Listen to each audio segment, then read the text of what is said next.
കർത്താവിൻ്റെ പരിശുദ്ധമായ നാമം വാഴ്ത്തപ്പെടുമാറാകട്ടെ. അനുഗ്രഹീതമായ ഈ നല്ല പ്രഭാതത്തിനാണ് കർത്താവിന് സ്തോത്രം ചെയ്യുന്നു. ഈ പ്രഭാത സന്ദേശം കേൾക്കുന്ന എല്ലാ പ്രിയപ്പെട്ടവർക്കും വീണ്ടും വരുന്നവനായ ക്രിസ്തയേശുവിൻ്റെ ധന്യമുള്ള നാമത്തിൽ എൻ്റെ പ്രഭാത വന്ദനങ്ങളെ ഈ നിമിഷം ഓർപ്പിക്കുകയാണ്. പ്രാർത്ഥനയോടും ദൈവാശ്രയത്തോടും കൂടി ഈ സന്ദേശത്തിലേക്ക് നിങ്ങളുടെ ശ്രദ്ധയെ തിരിക്കുന്നു.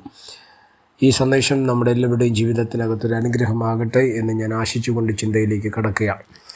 എബ്രായ ലേഖനം 10-ാം അധ്യായം അതിൻ്റെ 23-ാമത്തെ വാക്യം. പ്രത്യാശയുടെ സ്വീകാര്യം നാം മുറുകെ പിടിച്ചുകൊള്ളുക, വാഗ്ദത്തം ചെയ്തവൻ വിശ്വസ്തനല്ലോ. ഈ വാക്യങ്ങൾക്കാണ് ദൈവത്തിന് സ്തോത്രം ചെയ്യുന്നത്. നമ്മുടെ ദൈവത്തിൻ്റെ സ്വഭാവ സവിശേഷതകളിൽ ഒരു പ്രധാനപ്പെട്ട ചിന്തയാണ് ദൈവത്തിൻ്റെ വിശ്വസ്തത എന്ന് പറയുന്നത്. എന്താണ് വിശ്വസ്തത എന്ന വാക്കിൻ്റെ അർത്ഥം? പറഞ്ഞ വാക്ക്. ഇപ്പം നമ്മളോട് പലപ്പോഴും പലരും നമ്മളോട് പല വാക്കുകൾ അല്ലെങ്കിൽ പ്രോമിസസ്, വാഗ്ദാനങ്ങൾ, ഞാൻ ഇന്നത് ചെയ്യാം, ഇന്നതുപോലെ നടക്കാം, ഇല്ലെങ്കിൽ ആയുഷ്കാലം വരെ എന്നൊക്കെ ഉള്ള പറയുന്ന തരത്തിലുള്ള പല വാക്കുകൾ നമ്മൾ മനുഷ്യരിൽ നിന്നൊക്കെ വരാറുണ്ട് അല്ലേ. എന്നാൽ ജീവിതത്തിൻ്റെ ഏതെങ്കിലുമൊക്കെ മേഖലകൾ അതെല്ലാം പാളിപ്പോകുന്നത് പല മേഖലകളിലും നമ്മൾ കാണുന്നവരാണ്, അല്ലെങ്കിൽ ഒരു പക്ഷേ നമ്മൾ ജീവിതത്തിൽ അനുഭവിക്കുന്നവരുമായിരിക്കാം. എന്നാൽ ദൈവം തൻ്റെ വാക്കിൽ അവൻ നീതി പുലർത്തുന്നവനാണ്.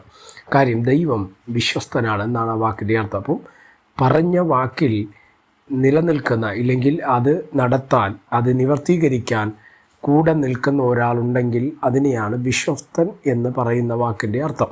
അപ്പം അങ്ങനെ നിൽക്കാൻ പറ്റുന്ന, അല്ലെങ്കിൽ പറഞ്ഞ വാക്കിൽ ഉറച്ചു നിൽക്കുകയും അത് നിവർത്തിക്കാൻ കൂടെ നിൽക്കുകയും ചെയ്യുമെന്ന് നമുക്കുറപ്പുള്ള ഒരേ ഒരാൾ നമ്മുടെ വീണ്ടെടുപ്പുകാരനായ നമ്മുടെ കർത്താവ് മാത്രമാണ്.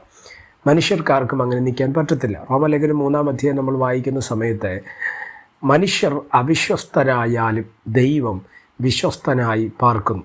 അപ്പം ദൈവം എങ്ങനെയാണ് നിൽക്കുന്നത്? അവൻ വിശ്വസ്തതയുടെ പ്രതീകമാണ് നമ്മുടെ കർത്താവ്. അവൻ പറഞ്ഞ വാക്ക് വിട്ട് അവൻ മാറുകയില്ല. അതുകൊണ്ടാണ് ഇവിടെ പറയുന്നത്, പ്രത്യാശയുടെ സ്വീകാര്യം മുറുകെ പിടിച്ചുകൊള്ളുക, ദൈവം വാഗ്ദത്തം ചെയ്തവൻ വിശ്വസ്തനാണ്.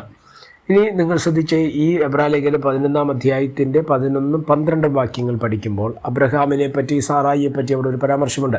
സാറായി പറയുന്നുണ്ട്, വാഗ്ദത്തം ചെയ്തവനെ വിശ്വസ്തനെന്നുകയാൽ പ്രായം കഴിഞ്ഞിട്ടും പുത്രോത്പാദനത്തിന് ശക്തി പ്രാപിച്ചു. അപ്പോൾ ശ്രദ്ധിച്ചേ, അപ്പോൾ ദൈവത്തിന് വിശ്വസ്തനെന്നെണ്ണിയതുകൊണ്ട് പ്രായം കഴിഞ്ഞുപോയി, ഗർഭപാത്രം നിർജീവത്വമായി, അബ്രഹാമിൻ്റെ ശരീരം നിർജീവമായി. പക്ഷേ അവർ വിശ്വാസത്തിൽ ക്ഷീണിച്ചില്ല, അവർ ദൈവത്തിൽ വിശ്വസിപ്പാൻ തക്കവണ്ണം ഇടവന്നു. സ്തോത്രം. അതിനെയാണ് ദൈവത്തിൻ്റെ വിശ്വസ്തതയുടെ നിവർത്തീകരണമെന്ന് പറയുന്നത്. കാലം എത്ര കടന്നുപോയാലും, ആണ്ടുകൾ എത്ര കഴിഞ്ഞാലും, എത്ര ആണ്ടുകൾ നിങ്ങൾ കാത്തിരിക്കേണ്ടി വന്നാലും ഭാരപ്പെടരുത്. ദൈവത്തിൻ്റെ വിശ്വസ്തതയ്ക്ക് ഒരിക്കലും ഭംഗം വരികയില്ല.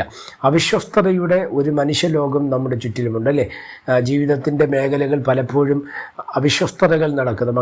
മക്കളുടെ ലൈഫിലാണെങ്കിൽ അങ്ങനെ തലമുറകൾ അല്ലേ, ആ ഒരു മേഖലയ്ക്കകത്ത്, കുടുംബജീവിതങ്ങളിൽ, സ്തോത്ര സഹോദര ബന്ധങ്ങളിൽ, വിശ്വാസ മേഖലകൾക്കകത്ത് ഒക്കെ അവിശ്വസ്തത ഇങ്ങനെ ഒരു മാലയിൽ കല്ല് ഓർക്കുന്നത് പോലെ ഇങ്ങനെ നിൽക്കുന്നൊരു കാലത്തിലാണ് നമ്മൾ ജീവിക്കുന്നത്. ഇവിടെയാണ് ദൈവത്തിൻ്റെ വിശ്വസ്തതയുടെ ഒരു ഭംഗി നമ്മൾ മനസ്സിലാക്കേണ്ടത്. ജീവിതത്തിൻ്റെ അന്ത്യം വരെ നമ്മളോട് കൂടെ ഇരിക്കാമെന്ന് വാഗ്ദത്തം പറഞ്ഞവൻ ദൈവമാണ്. അവൻ നമ്മോട് കൂടെയിരിക്കും. ഏത് ഉയർച്ച താഴ്ച വന്നാലും, ഏത് പ്രതിസന്ധി ജീവിതത്തിൽ കടന്നു വന്നാലും ഭാരപ്പെട്ടു പോകരുത്, തളർന്നു പോകരുത്. ദൈവത്തിൻ്റെ വിശ്വസ്തത നീതിയുള്ളതാണ്. അത് നമുക്കായി വെളിപ്പെടും.